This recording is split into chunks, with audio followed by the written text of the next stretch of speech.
Ang Magnolia Hotshots ay naglabas ng galit sa NLEX Road Warriors upang mag-book ang pwesto sa PBA Philippine Cup Playoffs, habang ang Rain or Shine Elasto Painters ay nadiskeril ang momentum ng Converge Fiber Xers upang bawiin ang tanging pagmamay-ari ng nangungunang pwesto.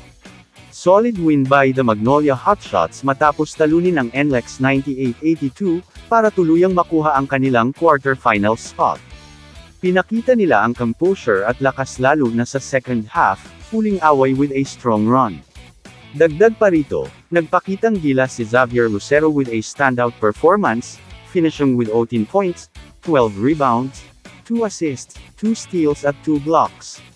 Siya ang naging X-factor sa ilalim at perimeter, giving Magnolia the spark on both ends. Special moment din para kay L.A. Tenorio dahil ito ang unang beses niyang magdadala ng Magnolia sa playoffs bilang head coach. Maganda ang takbo ng sistema niya, at kitang-kita ang composure ng team sa crucial stretches. With this victory, pasok na sila sa Final 8 at mas lalong tumitibay ang kampanya nila sa Philippine Cup.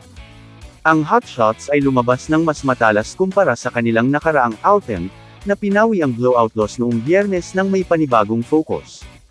Itinanghal ni Xav Lucero ang muling pagkabuhay na nanguna sa isang spread out na pagsisikap na nagbigay daan sa Magnolia, na kontrolin ang karamihan sa laban. Ang kanyang two-way na presensya ay nakatulong sa Hotshots na magdikta ng tempo at manatiling matatag sa mga mahahalagang yugto. Ayon kay Tenorio, sinunod lang ng Magnolia ang game plan ng coaching staff, at iyon ay ang ibahagi ang bola at manatili sa kanilang offensive na filosofiya, dalawang bagay na inakala ng head coach na nawala nang madaig sila ng Converge sa fourth quarter. Sinimulan ng Chicken Hotshots ang kanilang bounce-back win kung saan inayos ni Paul Lee ang pag-atake, pinaikot ang bola ng tatlong magkakasunod na beses sa sentro na si James Lapot, na agad na sumakay ng 6 na puntos.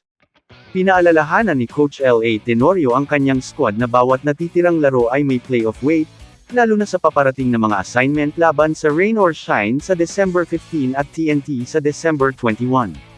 Binigyang diin niya ang disiplina at kalmado, at ang Hotshots ay nagbigay ng uri ng tugon na hinihiling niya mula noong huli nilang pagkatalo. Pinakamahusay na video game consoles, kinilala ni Tenorio ang kabataan ng koponan ngunit tinanggap ang panalo bilang pagsubok na kailangan nila.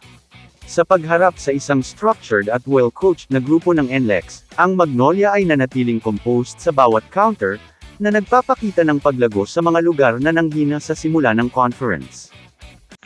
Kamusta mga idol? Sports Zone PH para sa sports news and update. Kung bago ka pa lamang dito sa channel ko, pindutin mo na ang subscribe button at notification bell para lagi kang update sa mga sports news.